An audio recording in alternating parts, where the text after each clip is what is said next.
Hey, Mystic Michaela, spiritual family. Welcome to Know Your Aura with Mystic Michaela. Today we are talking to Scheana Shay from Vanderpump Rules. Wow. But first, I got something really serious to talk to you about, Scotty. What's this? Okay. This is kind of stressful. Apparently, there are significant others. I get messages all the time from listeners of this podcast, and they're putting their significant others in basically like hostage situations and forcing them to listen to certain episodes of this podcast. Okay, so let me get this straight. Yeah. What you're telling me is right. Some of your followers of your podcast right. that are women. Right. Yeah, your women followers. Yes. Who are married. Or boyfriends, whatever. Yeah, relationships. Relation with someone. Are saying to you that they want their husbands or significant others to forcing them to listen. So they're like, I made my boyfriend tying them down. To this. Like, are they into that red room of pain we talked about? I don't know. It could be 50 Shades of Grey stuff. Yeah. I don't know. No, and I feel like you need to give them advice as a red aura person. What do you do when you're forced to listen to spiritual stuff? Okay. Well, look, I'll be honest with you. Yeah. If you told me that I had to listen to any podcast, I'm going to say no. But what if it was I'm just going to be like, no. But what if it was going to help you you talk a lot about how you've gone through stuff with work and finding yourself. What if I was like, okay, Scott, this podcast is about, you kind of going through your own spiritual awakening last week, or this is going to help you? Still no. Still no. Wow, you're just stubborn. Yeah, look, you do try to get me to, you even sometimes will try to get me to watch an SNL skit. Yeah, and I'll just be like, sometimes no, they're funny. No. But I don't listen. I'm not listening to any podcasts. I don't listen to podcasts. I barely listen to our podcast. You do like Girls Gotta Eat. I made you listen to that one, and you thought that was entertaining. Okay, you did make me listen to Girls Gotta Eat. And now you've been borderline stalking them. I liked that one. So that I could get on. There were parts I liked. It was funny. They're funny. Most of it I don't like, but there's parts I do like. They're funny. They're funny people. They are funny. We should have them on the podcast. Yes. You're 2 steps away. They're either going to say yes or they're going to deliver a restraining order. We've been really trying. We're maybe if we try this DM, maybe if we try this DM, maybe I shouldn't have sent that picture. Oh yes, definitely not. Is that why my Instagram account was restricted for a few weeks? I think they closed down my account. You're stalking. I was doing a little bit of stalking. So anyway, yes. Okay, so here's my advice. But seriously, don't do it. Don't do it, guys. Don't listen to them. Although I have to say, last night I was forced, handcuffed to the chair, and I had to watch the Beverly Hills of 90210. What is this nonsense? The Real Housewives. Real Housewives. Real Housewives of Beverly Hills. And I have to say, I've never seen a show so 3D in my life. This is the first time I've actually seen this episode show. Whatever. It's like eating chips. It's like chips that are rotten, rotten chips. I don't know what it is. I talk all this stuff about the fifth dimension and spiritual awakenings, but man, I love my Real Housewives of Beverly Hills. There's these women in these horrific outfits. Everybody's hanging out. They couldn't even keep a bra, Crystal, because it would fall on the floor because the things are flopping everywhere. They do. They're 75, 75 years old. They are a little older. Yeah, they're really old, and it's just horrible. And then they talk about I'm more glamorous than you're glamorous. Well, the fight was literally, you were like, what are they fighting about? Yeah. And I'm like, they're fighting about who's more glam on purpose. I think. I don't even one person's I was on this cover and I'm on this soap opera and I did this cover. I was in more covers than you could ever dream of. I just finished filming my movie. They all one up each other. Yeah, they're all trying to one up each other. They do. The one lady looked like the Avatar. Dorit's hair. Yeah, she had this haircut. Yeah. I thought she was trying out for the Avatar movie. There's a sequel coming. That's exactly what I thought of, be too. Be a star in it. It's you plug that into they remember in the movie they would plug their tails into their, what are those things that flew? Yeah. So they had to plug their tail into the things that they flew on. Yeah. Well, that's what Dorit looked like. Yeah. And it's here she is with a plug with the tail of an avatar, and then she's bragging that she's going to own a Buca de Beppo. It's a Buca de Beppo. know. Like a Buca de Beppo? I mean, come on. It's like, I owned a KFC once. I didn't brag about it. You've never owned a KFC, but like, it's the same thing. So nothing wrong with owning a Buca de Beppo. That's great. But like, don't pretend like you're competing with Lisa Vanderpump, by the way, which she started doing. She was like, oh, like, come on. Well, I mean, yeah. So, guys, my advice is don't let them do it. Don't. You do not have to listen to our podcast. Although I do sometimes get guys that do that are not Amish that do DM me and tell me how they do enjoy the podcast. No, I do too. I get that too. It's a small percentage. It is. The Jumanji thing did give us like a little bounce. We did get the Jumanji bounce. I call it strip podcast. Yeah, I call it the JJ, the Jumanji bounce. JJ, Jumanji jump. The Jumanji jump. We got the Jumanji jump. Yeah, where we had an increase in male listeners. Mm-hmm. But that's kind of gone now. It's kind of faded. It's faded. The jump is faded. Yeah. So. I mean, do whatever you can to get away. Get your MIR out and, throw it at her or whatever. And just don't listen to her. But I think we have a great guest today for you. We do. Let's get right to it. Okay. Hey, guys. I am here with Scheana Shay. So I'm so excited. She's an actress. She's a singer. You may know her from Vanderpump Rules. Actually, Scheana, this is a little crazy. I was watching Victorious with my 11-year-old on Netflix the other day. Yeah. And it was so crazy. And we were watching the episode with you in it. And I told my daughter, I'm like, that's Scheana. And she's going to be on the podcast. And she like freaks out. And oh my God. There she is. Oh my gosh. So do you know your aura? Because that is what I do here. And you have a very remarkable one. Do you have like a color that's always been your favorite or anything like that? I've always been a pink girl. Yeah. But over the last couple of years, I really like teal and like that kind of like accent color that's pretty much in my whole house and my apartment. I just, I love like that teal, aquamarine. Like those bright colors. Yeah. So I often say that like your show is Vanderpump Rules is a very purple show, but you're the most purple person on it. Like it is very purple. Everything at SIR is purple. The like a boss video that Lala and I did, everything was purple lights. It was just I'm always surrounded by purple. It finds you. And like, yeah. I when I look at your aura, like, most people have two colors and you have blue too. It's just that you're so bright purple, and purple's just so I'm an aura reader, and I know you're familiar with the world of psychics and things like that. And purples I find are very like intuitive and artistic and like to change it up a lot. And what I noticed for you just in general, like, when I look at you and all the areas that you kind of show up for us, I'm like, she changes it up a lot.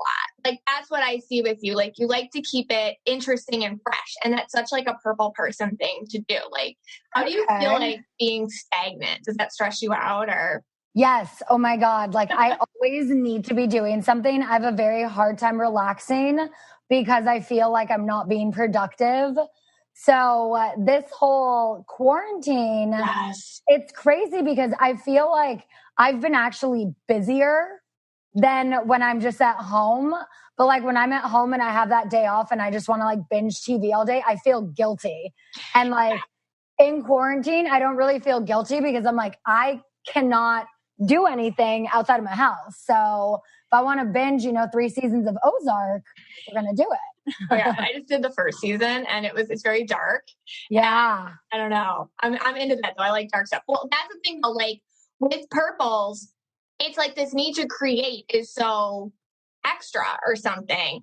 But I feel like all right, so this is just me on the show. Because you have like a YouTube channel, like you perform, like you have a lot going on. Yeah. And I just noticed that it's almost like, and I don't care, I'm just going to say it. Like, it's almost like they need to pigeonhole you or something into like one role. And that bothers me because like, I'm all for like purple people's rights. So just like, where it's like, show her creativity. But I feel like you get I call it like purple shaming a lot. Like when purples get kind of like, I don't know, like called out instead of them being like creative or whatever. They have to be seen as naive or like all over the place or like disorganized. But you're not. Like you have it all very much together in your life. How do you feel about that? Like your role on the show this season?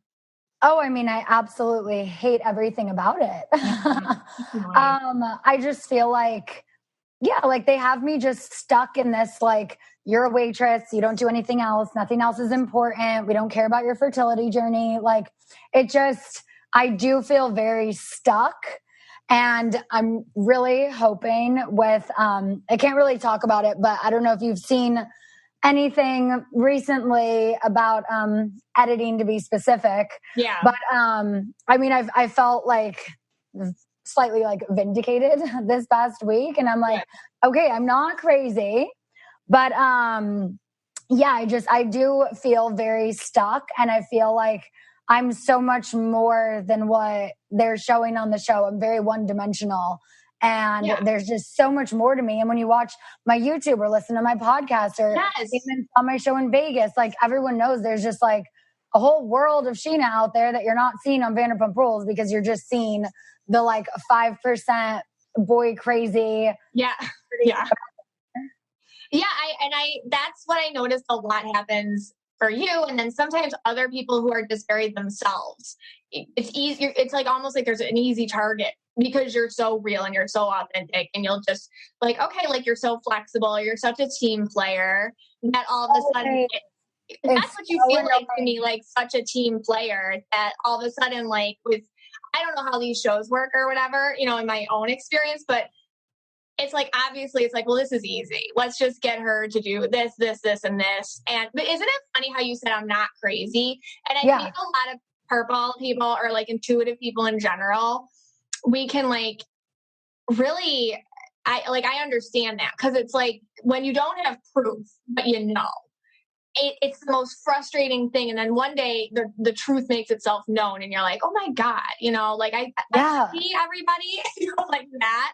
Yes. So I'm glad you got that truth and that came to light for you, and you got that sort of vindication that like you're not paranoid or whatever. Like these are things that are kind of being put on you.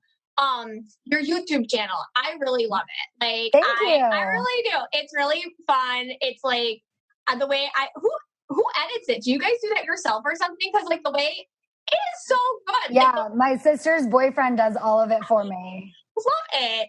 Yeah. It's really cute. Like it jumps around and it's very much like a slice of your life, which I really appreciate. Well, let's talk about your new relationship. So, all right. So how long have you, Brock, right? Yes. So I just have to tell you that I creeped on you a little bit, and I looked at all your exes, and he's a totally different aura color than you've dated ever. Oh, like, wait. Okay. Tell me more about that. Okay. So Brock's red and blue. And I think that's like perfect. Like reds and purples always like work it and make it work or whatever. I feel like he's the first one that doesn't need you to change or morph or be different for his own ego or something of all. Not to put anybody else down. It's just, I just feel like you can be you around him. What would you say to that? I completely agree. I've never felt so comfortable with someone. I'm not afraid to speak my mind. I'm not so passive anymore. And I feel like there's nothing that like, there aren't those like red flags and the things like holding me back that in my last relationship, I'm like, oh, no. Like, it's okay. Like I can get past that, or that's okay. Or no, I'll accept this. And with Brock, I'm just like, sorry, like you're going to get the most like raw me. Like I'm not putting up with any of your shit. I've done enough of that. But it works so well. And that's funny that you said he's red and blue because that equals purple. It does. Oh my gosh. Yeah.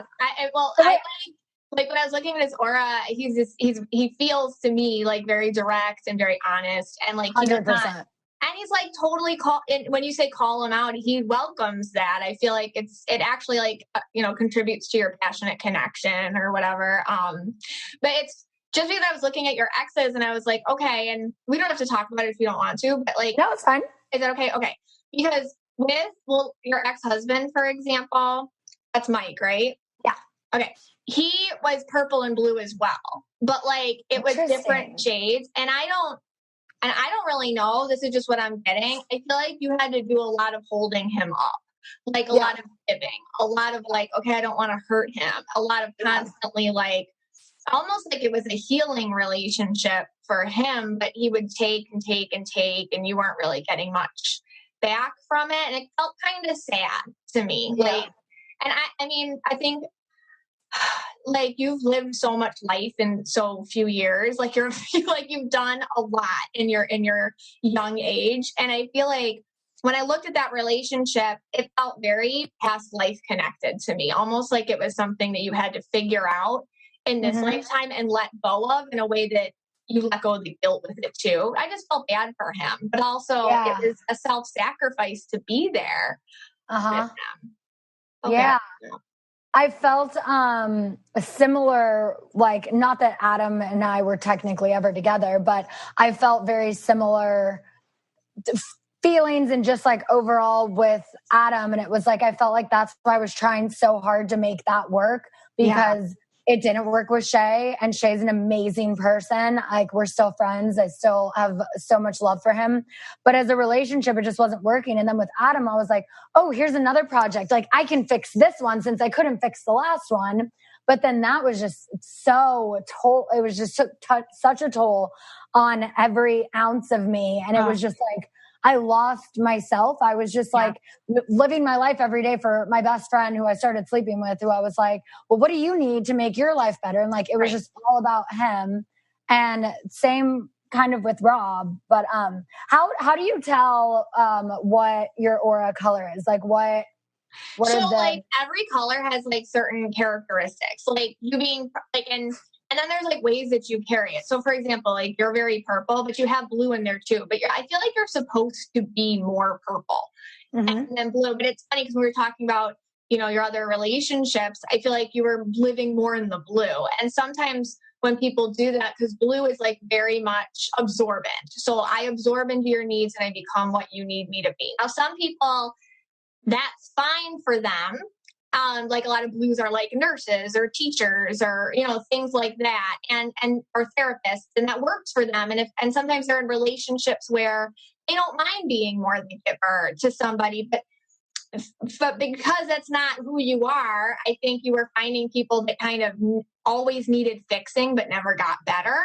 And because you're purple too, and maybe this is what you figured out, because you're purple too, you're like, oh my gosh, was this my way of like being creative, or was this my way of like expressing myself or whatever? And instead of putting my energy into my career or like, and now I feel like you're with somebody who's like, let's do this together. Like, I support you. This is cool. Like, they don't care. Like, I don't feel like Brock cares if people are like, oh my gosh, Scheana and her boyfriend, like that. Like, you know, it's not, he's secure in himself. So you don't have to protect him from that. Maybe where in the past you did.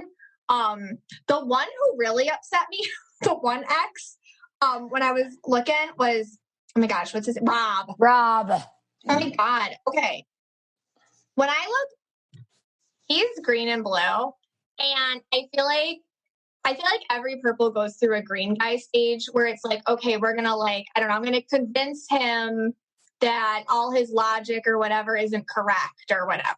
And like, I feel like he was really, I don't know him, but I feel like he was really good at like almost taking whatever you felt and like explaining himself over it or trying to convince you otherwise. And then you would push back or whatever. It just felt really unhealthy. Yeah, no, that's so true. And I think it's funny you said that about Shay, about the past life thing, because I've had a psychic reading have you been watching the show this season? Yeah, I watched sporadically. Okay, so did you see when I tried to surprise Dana for her birthday with a psychic? No, I didn't see that one. It did not go well. Dana feels like she'd be a little anti-psychic stuff, but I don't know. Yeah. The thing is, she's into it, and we've talked about it before, but I thought it was going to be like an amazing birthday surprise. For example, I just did this with my mom literally yesterday. I surprised, and it was the best day of her fucking life. Fun, yeah. But Dana, I understood she wasn't ready and whatever. But anyways, this same woman I had a reading with about 2.5 years ago. It was November, December 2017. It was right after Rob and I broke up. I had just gotten the Vegas offer, but nobody knew about it yet. And so all of the things Scheana was telling me was like, there's like a big career change, a big move, like blah, blah. And I'm like, this hasn't been announced yet. And there were like so many things. And she's like, but I just like really feel this like heartbreak, like you're just like inside, like it's and I'm like, yeah, I'm going through a breakup, like, yeah, that's public, whatever. But I so believe in all of this stuff, so I wasn't like skeptical, like, oh sure, you saw that online. I believed everything she was saying, but what really got me was she was like, I feel like you guys have been together before. Yeah. And I'm like, yeah, back in like 2007, like we dated off and on for like a year. And she's like, no, she's like, in like a past life. And I was like, wait, what? Yeah. I never heard anything about past life for me personally. And I was like, what do you mean? And she was like, she goes, you have more than one soulmate. And she goes, and not all soulmates are meant to be your life partner. And she was like, and Rob is one of your soulmates. He's a cosmic soulmate. And in every lifetime, you guys find your way back to each other. And she was like, but in this lifetime, he was here to teach you a lesson, and that's to put yourself first. And I was just like, so shook because I've never done that. And he kept pushing me to like, don't worry about me. Do the show, do your career. And I was like, no, I care more about you. I'll leave the show for you. And he was like, I was so thankful. Actually, it's the only thing probably I'm thankful for him was for not letting me give up my career for him when I was ready to. But when she said that, like, she goes, but the reason why he's so distant and like selfish, she goes, I don't know what it is. She's like, but you did something to him in a past life that really hurt him. And in this life, he can't let that go and like fully commit to you. Yeah. It was just so nuts because I always felt this annoying connection to him. It was this unfinished business. It was like, we needed to have that relationship, like happen, fail, continue, whatever it was, because he was literally always on my mind. Like it was like, oh, the one that got away, like, I wonder, like, what if? And it was like the second I ran into him at a concert, right as my marriage is ending, in the middle of an Aerosmith concert, 10,000 people, and I run into him. It just felt like fate.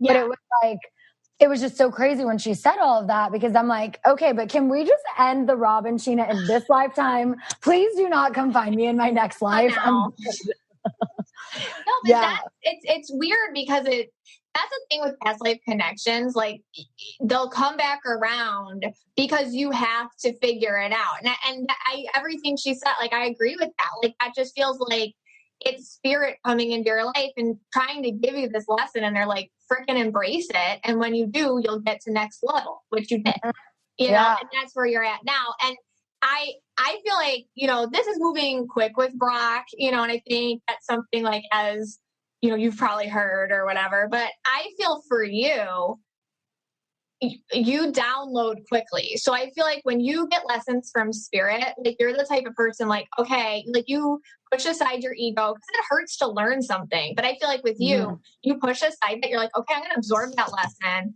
and I'm going to download it and I'm going to move on. And I feel like that's why Brock showed up for you, because I get it. Like, right? Because he's so different than anyone else. So different. Yeah. And it's not like you're 20, you know what I mean? And I feel like, and you've learned a lot. So I feel like, how do you handle, that's my question really. Like, a lot of people who listen, they struggle with their own voice, or trusting themselves after, I don't know. And it's gotta be really hard because, like, you've had to do all this, not just with like friends and family watching, but like, trolls online or whatever. So like, how do you, or what advice do you give people to trusting themselves after such a situation in their own lives where maybe they are going to have a hard time trusting? How did you do that again?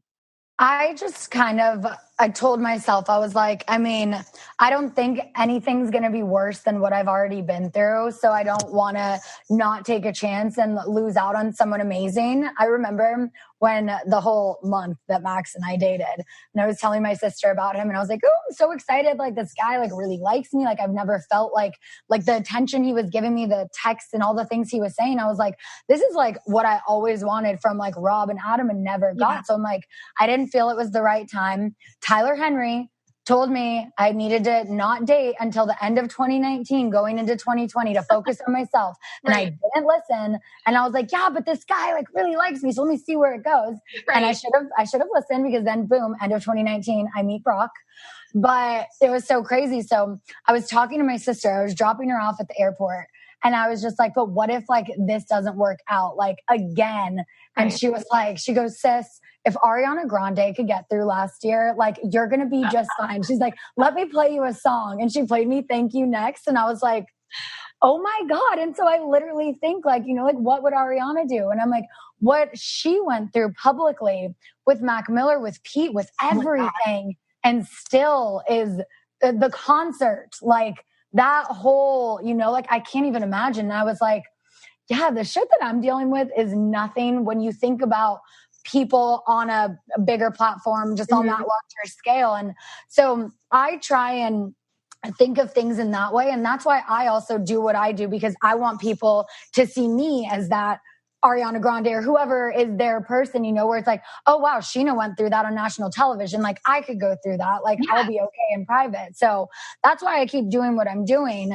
But I think for me, I just try and keep that mentality. Like it can't get any worse. And even if it does, I'm going to be okay. Yeah. Because like, I know I am. I'm always okay. I'm a very strong person.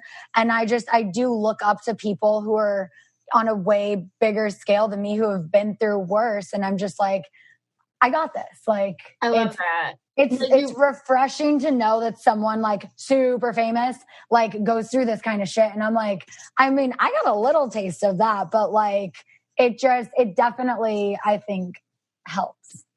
I think that's cool. Like, so you kind of, like, because you're blue too, you can borrow vibrations a little bit, which I think is, actually, that's so cool, because that's an interesting way to put it. Like when you're going through something, look at somebody else who's gone through a parallel situation, try to borrow their success, borrow their vibe, borrow how they've helped other people through it. I think that's so energy, and that's so like intuitive, and I love that. Like, and I think that can really help people. Like, okay, if I, you know, dealing with my shit, then like I can look at somebody else who's gone through it even on a bigger scale and just borrow their strength. So, and I love that you do that for the people that follow you. It's like, I'm going to be authentic to you. I'm going to be honest. I'm going to give, and please take from that, like borrow it, like use it. And that's such a beautiful gift, like to give to people energetically. That's so nice of you. Okay. Yeah. So, all right. So that was like a big thing. Like I always talk about like different aura colors and how they like pick themselves up after trauma, or pick themselves up after, I don't know, some people take it better than others. Like, and I think with you, so you're a singer, you're an actress, you have a podcast, you're on the show, you've been in the public eye for a long time. How did you, because you can feel other people watching you, or, you know, you taking from you, or I don't know, just kind of judging or cheering or anything, like it's a lot of energy. How do you, I don't know, risk falling on your face, I guess, you know, in life, and risking and putting yourself out there? How do you do that with such strength? I think I get a lot of it from my mom. Like she went through a lot of loss around my age, lost both of her parents. I was in high school. Both of my dad's parents passed away at the exact same time. So within a year, all four of my grandparents, both sets of my parents' parents. And from there, then it was just like, then my uncle passed away, then my other uncle, and then my best friend, and then my aunt. And then it was just like, I feel like we've suffered so much loss that it's like, well, we can do one of two things. We can go the route of like drugs and alcohol and, you know, just like trying to cover it all up and like hide it and whatever.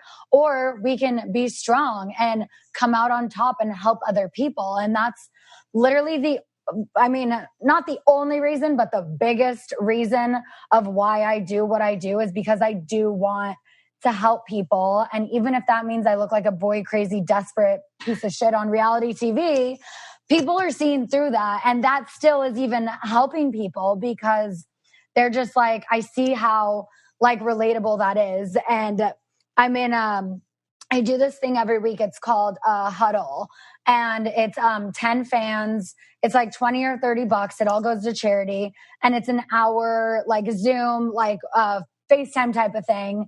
And since I've started these a few weeks ago, we started a group chat on Instagram, and yesterday started talking about, like, I said something about anxiety, and then literally like the 10 people in that are like, me too, me too, me too, me too. Oh my God, oh my God, oh my God. They're like, thank you so much. I'm like, I talk about it filming all the time. It just doesn't make it on the show because why show that I'm actually dealing with something real? Yeah, human with emotions, right? Yeah. So we've been talking about this all of yesterday, all of today. And I was like, how about the huddle that I do next week? We, make it anxiety based and like talk about all of that. And like the people in this group chat are just like, it's like, I mean, to be kind of dramatic, but it's like changing their life. Like this one girl was like, I've never felt comfortable talking about this before. She's like, literally like these huddles, it's like the highlight of my week. Like it just like has changed like quarantine life for some of these people. And I'm like, I was able to do that by just giving an hour of my time. The money goes to charity and just like making connections. And now these are people I'm probably going to keep in touch with forever because we have our group chat. And it's just like, I'm like, this is why I do what I do. Because if me talking about my anxiety can help those 10 people, it's probably helping 10,000 people. And I just don't hear from all of them. So I think just knowing that what I'm doing is helping others relate to me, that's how I get through it and just keep staying strong.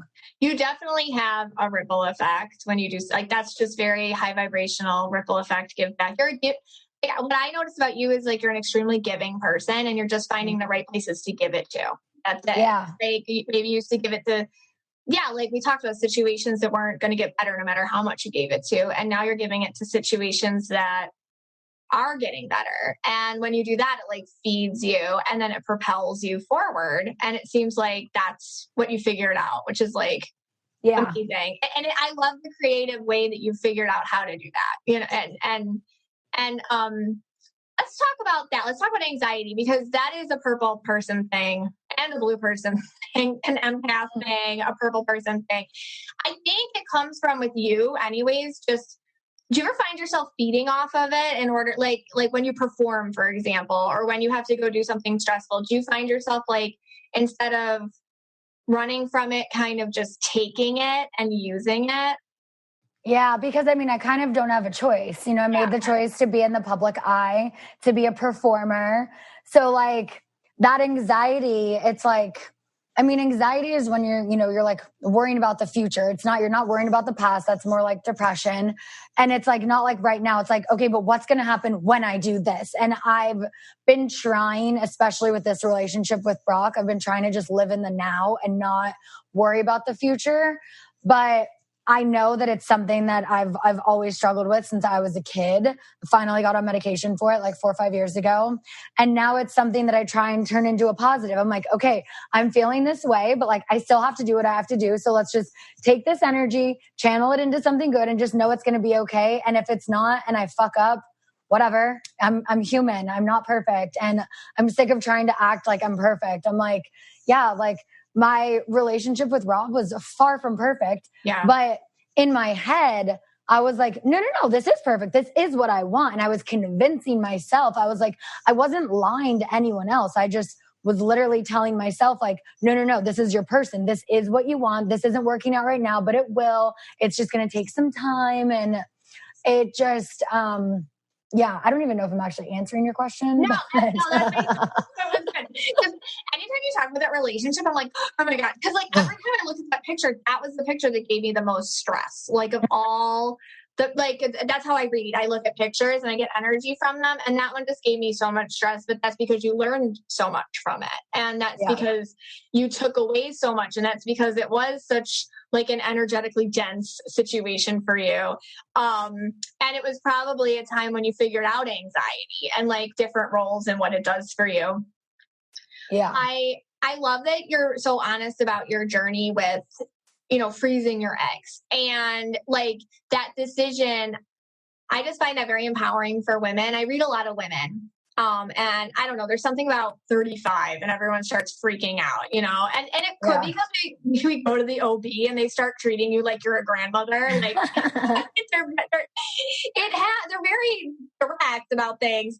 And I see so many women like, oh my gosh, I have to have babies, and they're single, and it like causes such a vibe in them, because when you're desperate for something, like everything eludes you. So I think like you taking control over your life like that is something a lot of women need to like see and embrace and be like, okay, maybe that's for me. How did you come to that decision? It was something that I had been thinking about for a few years. Season 5, I believe, Kristen and I went to the same clinic. I'm at SCRC, but we saw Dr. Suri instead of Dr. Gadir, because I had known him from Villa Blanca. And I was just like, I was still married at the time, and I was considering freezing embryos because I knew we were not in any place to have children anytime soon. I mean, financially and just where Shay and I were at in our relationship, I knew that was like not the soon path we were going down. So I went and saw the doctor, and he couldn't find one of my ovaries, and finally found it like hiding behind some other organ. Right. And he was like, oh, like your left ovary is like diminished. And I'm like, excuse me? Ouch. Diminished. And he was like, well, he's like, it's just something to think about, blah, blah, blah. So I was just like, okay, well, this is expensive right now. I can't afford it. I was expecting to go and then say like, yeah, you're perfect. Like you can wait a few years. Right. Wasn't that, but I waited a year. Then I went to my OB, and she did the same ultrasound, and she was just like, she goes, yeah, but no 2 organs are the exact same size. So yes, one is smaller. That's not going to affect you having kids. Like you're good. So I was like, okay, cool. And then it's like, I'm with Rob at the time. So I was like, well, I mean, we're going to get married and have kids, so I don't need to freeze them. Then that blows up in my face. Then I moved to Vegas. Then I started sleeping with my best friend, Adam. And then it was just like, I'm not making any progress in that sort of future. So around when Adam and I were kind of wrapping up, but trying to like keep the friendship but not hook up anymore. Yeah. I was just like, okay, I need to do this. And I went and I saw Dr. Gadir, because one of my friends was going through IVF with him at the time. And I just felt like, I don't know where my life is going, if I'm going to stay single, if things with Adam are going to work out, if I'm going to meet someone new. But I knew from my reading I had with Tyler Henry, he told me that he saw me having kids in an unconventional way.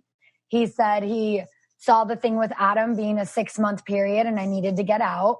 Told me I needed to focus on myself and to not worry about love until end of 2019, 2020. That was my time. And I was like, okay, well, in September 2018, that sounded like a really long time away. Or no, September 2018. So I'm like, wait, you're saying like a year and a half? Like, so, but I was like, and then I did the max thing. I'm like, okay, listen to Tyler Henry. He said he saw me having kids in an unconventional way. And I was like, do you mean like adoption? Do you mean like IVF? And he was like, yeah, something along like the IVF route. And I was like, crazy. I go, because for the last 3 years, I've been thinking about freezing my eggs. I just haven't done it yet. And he's like, you need to do that. Just trust me, do that as soon as you can. And so that was in September. And then I was like, okay, yeah, like, and I'm a huge fan of his. And I like everything he said, 100% has now come true, full circle, fucking crazy. That's crazy. But at the time I was like, well, no, like this guy Max really likes me. So I'm going to see where it goes. Like maybe Tyler's wrong about this. Right. And it was like, nope. Right. And so that ended in November. And I was like, okay, well, he was right about this. So I'm like, I'm going to go see the doctor. And they told me with the blood test that my AMH levels were 0.28. And for someone my age, I mean, for anyone, that's extremely bad. That's almost 0. Right. But for my age, the lowest healthy that it should have been was like about 1.4.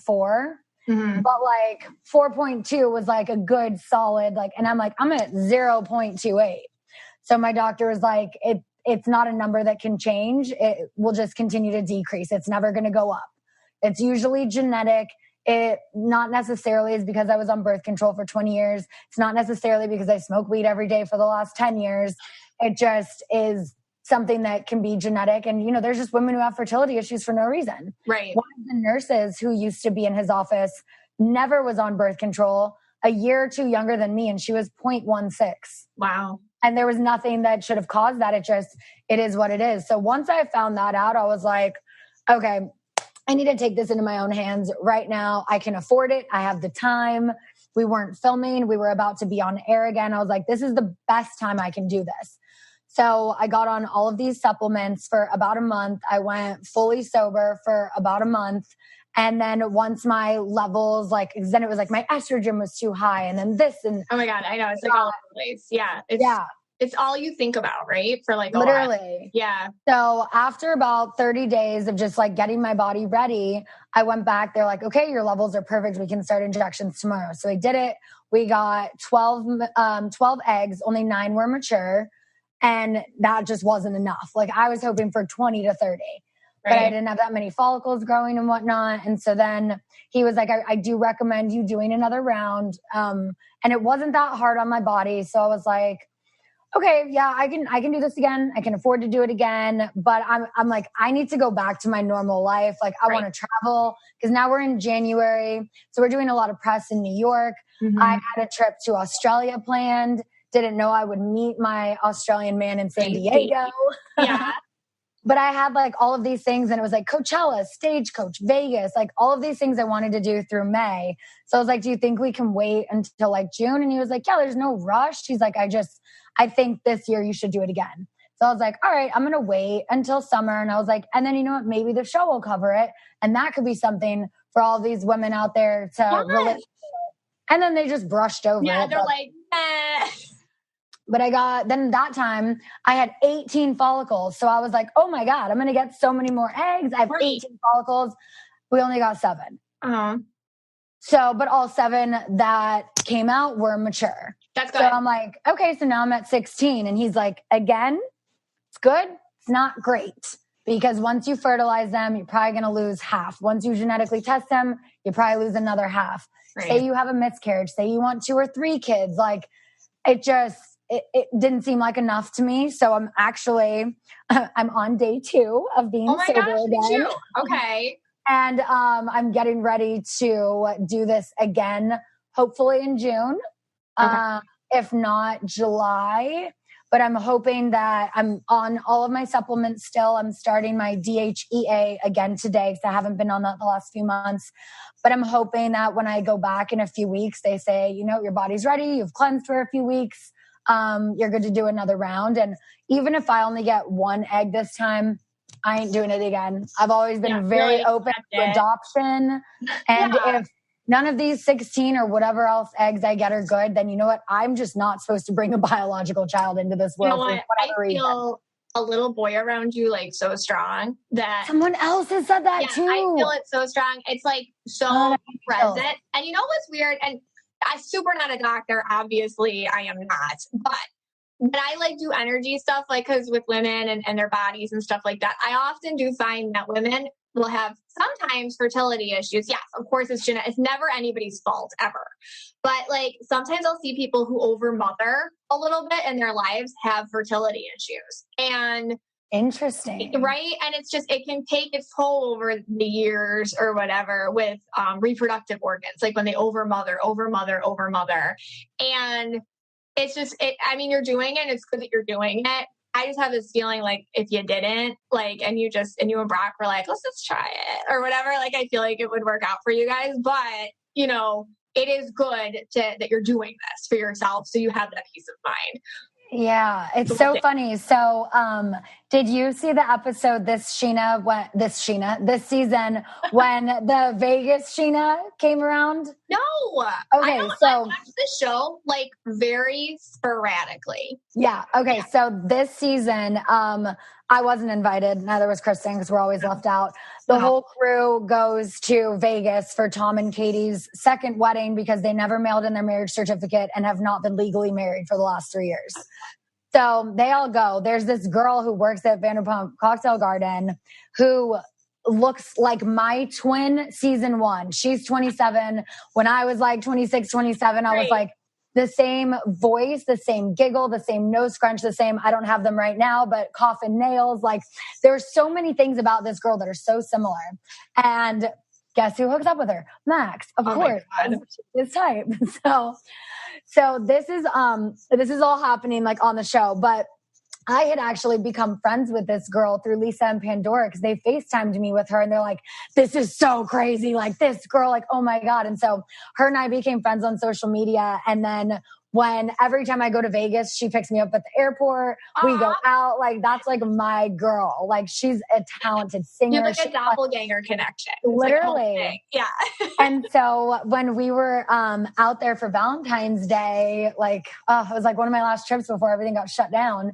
Yeah. And her and I were out. We're at a club. We're not sober. And she came up to me and she goes, I have to tell you something. And I'm like, what? And she goes, I'm a little bit psychic. Oh my God. And she goes, I know you froze your eggs. And she goes, I'm just going to say, I think, or she's like, not I think, she's like, I think like Brock's the one or whatever. But she goes, you're going to do whatever you want with your eggs and whatnot. She goes, but you're going to have one child with Brock naturally. And it's a boy. And when you find that out, give me a call. And I was like, okay, you're freaking me out. Get away from me. Go do another tequila shot. This is weird. And then when you said that right now, and then my other friend, Jamie, who's like super psychic, she was like having all these visions the other day. And she's like, Scheana, I see like, you're in like a nursery overlooking the beach. The room's yellow. And I'm like, don't like yellow. So that's, and like, she's right there. No. Yeah. And she was like, she goes, but that could just, she was like, I mean, she's not like she's never like really got training in it. So like she gets visions. It's like a hopeful vision. Yeah. It's also like a gender neutral color. That's so she was like, well, maybe it's just like, I don't know, like maybe that's a vision for my second kid. Maybe it's my first, maybe. But it was like the same time Brock and I were talking about like getting a place in like La Jolla overlooking the beach. And it was just like so many weird things. And like we've said, you know, if we do go like the IVF route, that if we have a choice of healthy embryos with both sexes, we would do a boy first. Okay. Oh, interesting. Yes. Because I feel a boy. I don't feel like Brock's going anywhere. I feel like I don't know anything about. He has kids though, right? Brock does in Australia. Yeah. So daughter. Yeah. Okay. I was just feeling her, energy or whatever. But I feel like for you, like the boy is so strong, but then I feel you're not going to just have one child.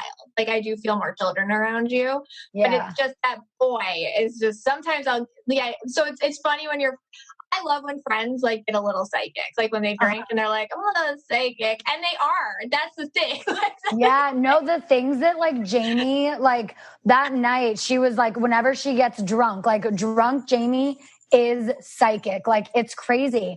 And the things that she was like telling our friend Brett in the group chat, like the guy he was seeing at the time, like everything Jamie said, it was like, then Brett didn't hear from this guy for a couple weeks. And then he found out that like, there was like someone it was just everything that Jamie was feeling, like all did come true and came full circle. And so then she's telling me she sees this like nursery and I'm like, okay, this is like, and also another thing she told me last summer, it was the wrong guy because she said Brett at the time, but that was just who was in my life. So that part of the vision was obviously wrong. Yeah. But she was like, she goes, it's weird. She goes, I see you. She's like, it's like maybe it's Hawaii or something. She's like, I see tiki torches.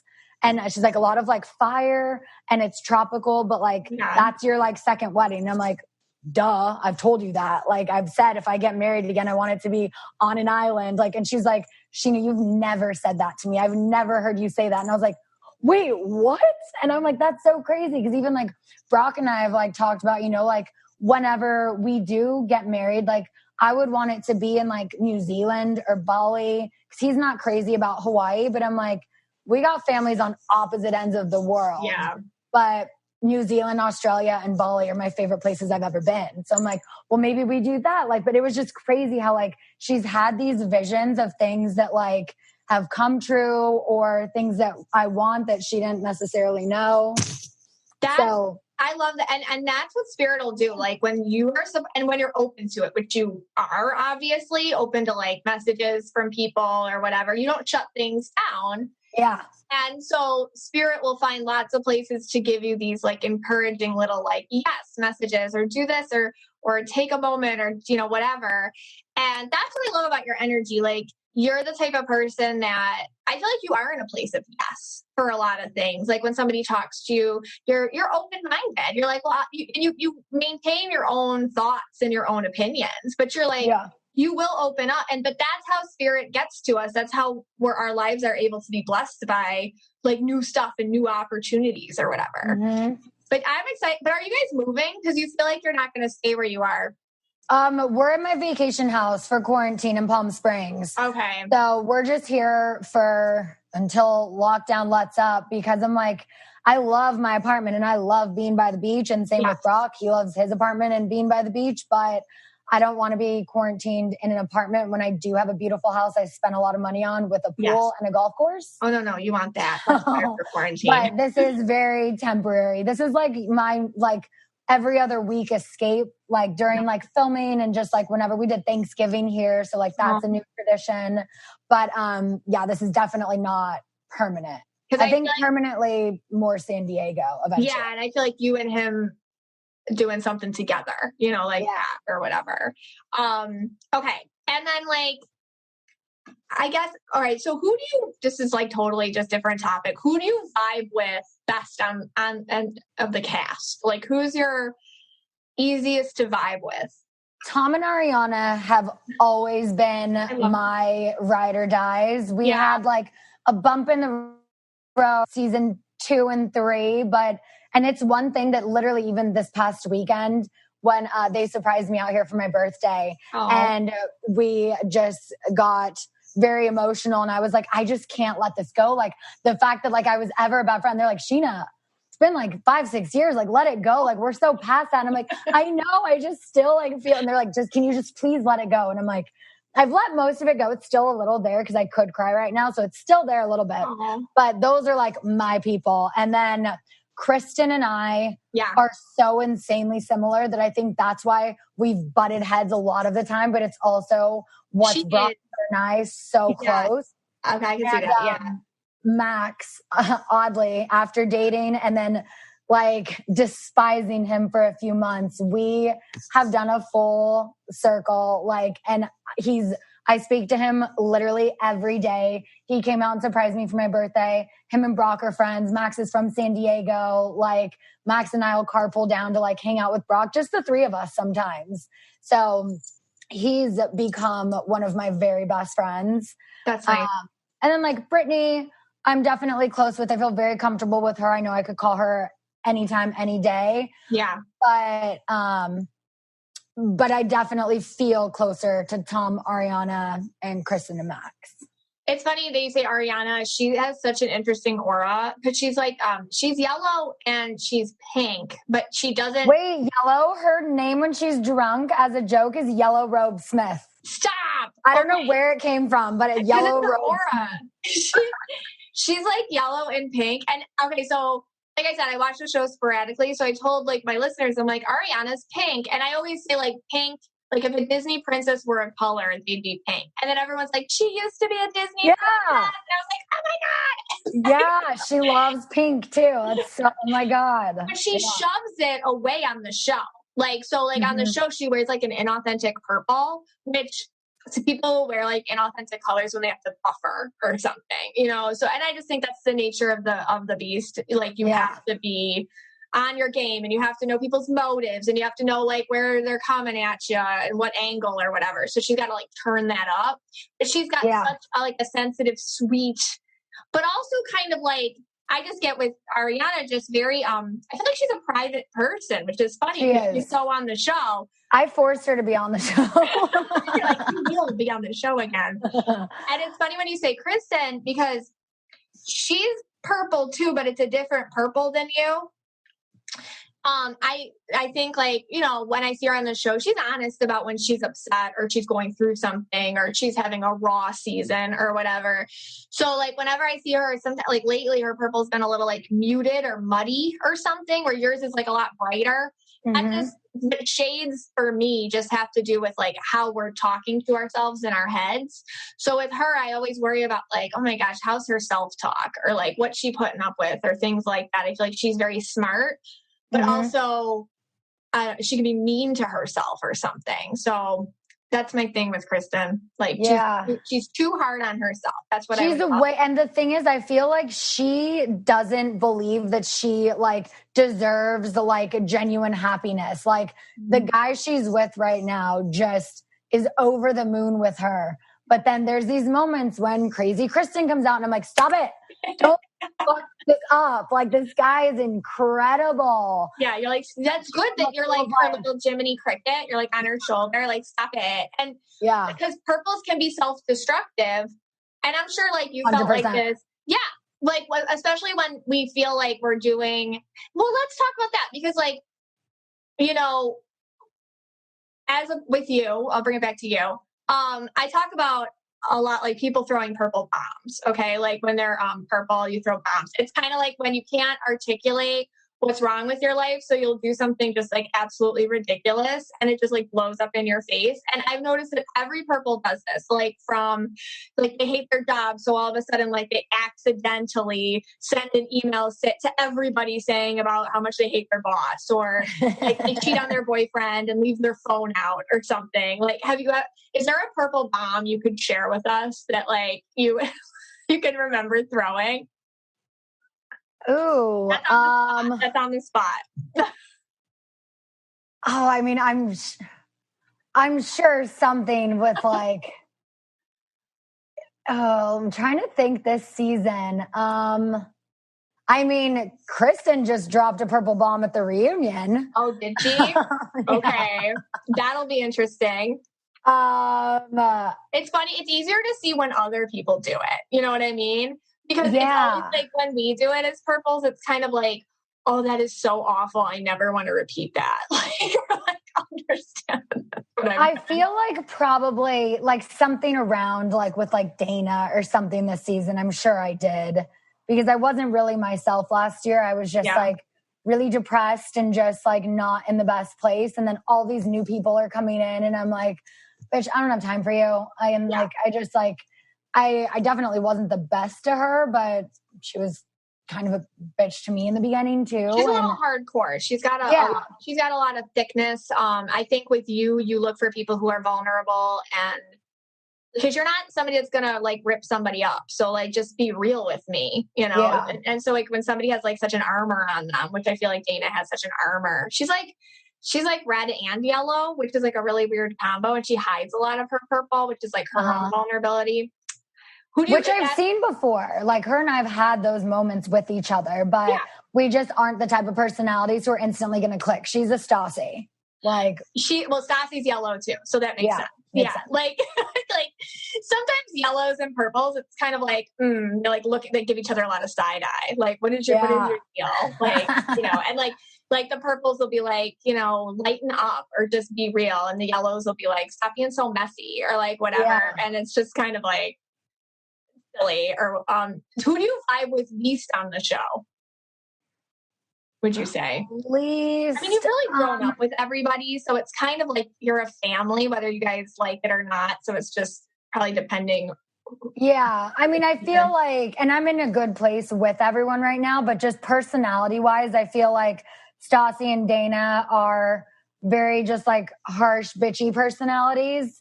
And Lala has become that, but Lala has that soft side to her, and that's how her and I became friends. And I think that side you'll see at the reunion if you watch it will come back out. Okay. So I feel like her and I are reconnecting, but even with Dana and Stassi, I mean, I feel like things are like, especially with Stassi, like we're in a really good place. I can text her, we can joke around, and I don't get anxiety when I see her name on my phone anymore. Like, I'm like, oh my God, what did I do? Why is Stassi texting me? Like, we're not friends like this. We don't text. But, but yeah, I would say like, vibe the least probably with them too. Yeah. Depending on the season, like what's going on. Right. Yeah, where can I'm so appreciative of you coming on today. I don't want to take up too much of your time. Where can we find you? Tell us all your things. I want to, especially your YouTube channel, because that's been like very entertaining for me. Can you tell us everything? Yeah, so that's just like youtube.com/Scheana, SCHEANA. And it's at Scheana on everything, Twitter, Instagram, Snapchat, and TikTok. Oh my God, I haven't followed you there yet. Have you and Brock been doing the TikTok thing for? Yeah, a lot of like the like physical like workout type of ones or lift. Oh my gosh, because he's so freaking strong. He's so red. Red people have a thing like with when he lifts and do all these like. Does he do like the I don't even know like the hardcore stuff like that would make me puke? Like what kind of workouts does he do? He used to. Okay. Quarantine has gotten us actually a little lazy on the workouts. So we're trying to get back in a better routine. Yeah. But he was a professional rugby player. So I mean he's trained as a professional athlete for many years of his life, which cool. Yeah, I think he just has like permanent muscle memory. Like so red, like the teamwork, the leadership, the aggression, the competitiveness, like everything's a game. But protective, soft, good listener, secure, able to be like, I want you in my life and not be weird about that. Like, I like that. Yeah, totally. Scheana, thank you so much for coming on. Thank you. This was so cool. You. Yeah, you got it. Thank you. I'm always down to do this kind of stuff. So whenever you want to do it again, let me know. I love that you're into psychic stuff. I appreciate it. Yeah, I love it. You take care. Thank you. You too. Hey, Scott, I'm back.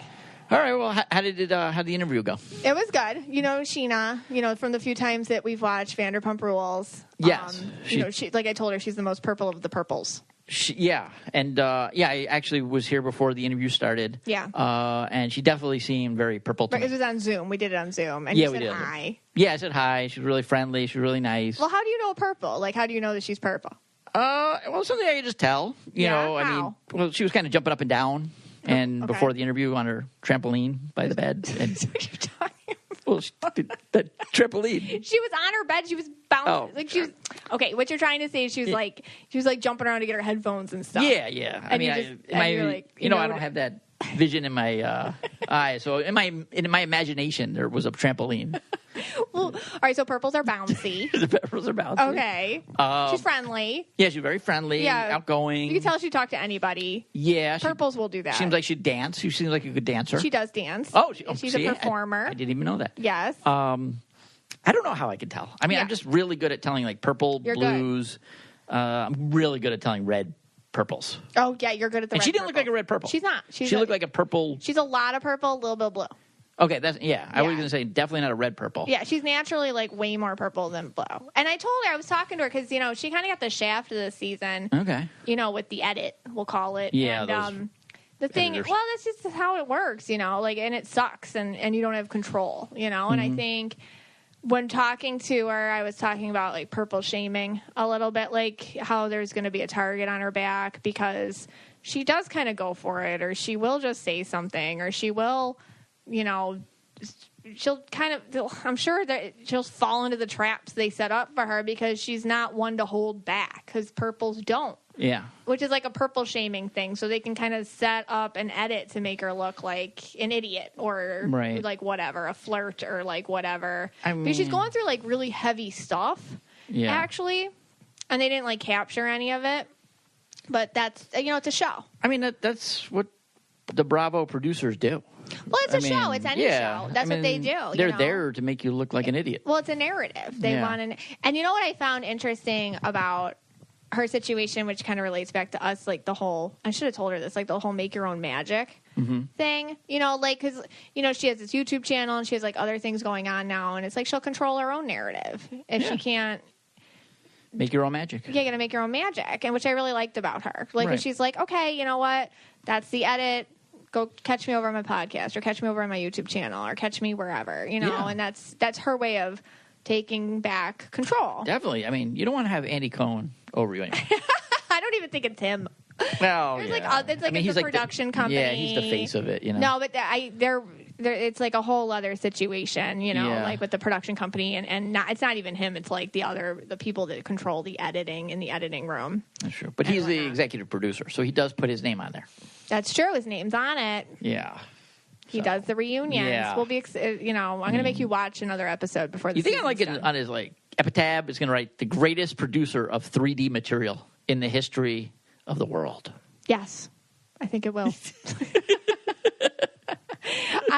I just actually watched, I actually did watch this past episode and just 3D. Oh, Third Dimension. If you don't listen to our podcast, we did several. How many podcasts ago was that? It was about 5 or 6. Yeah, it was like the Fifth Dimension one.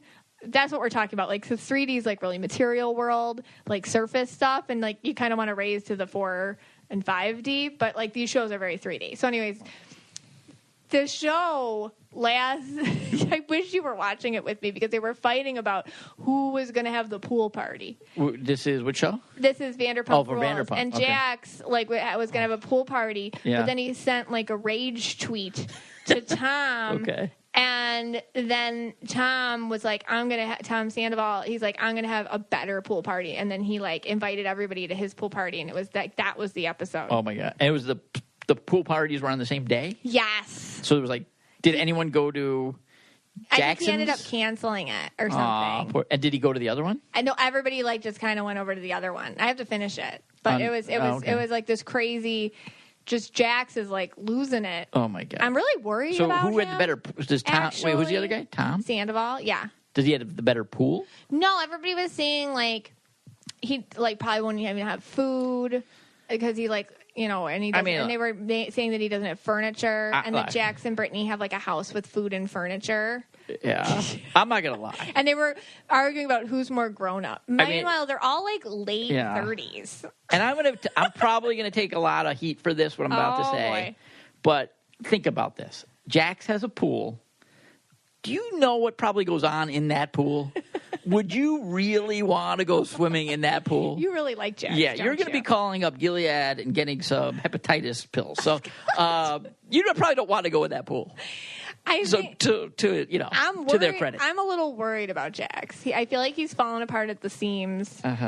And just random. Tell him to call you. We'll see what happens. I feel bad for him. I feel like he's got like a lot of pain. Honestly, really? I have like a lot of pity for him. Really? Like, yeah. Well, he's like really trying to stay relevant. And, like, I just worry about. He's still on the show, right? Yeah. Oh, yeah. But he's raging, and you can tell. There's so much that's for like the show, and then there's stuff that's like there's something else going on behind it, and that's where the part of me that's like a mother in a way is like, oh my God, that poor person inside. Like, what happened? And Bravo's going to exploit that, obviously. Yeah, he doesn't look well. Yeah. So. Anyways, Scheana, great guest. I had a great time with her and explaining her version of purple. So everybody, I just want to thank you for tuning in. And as always, I appreciate you. This podcast is for you and about you. And I love your feedback and support. Couldn't do it without you guys. Take care.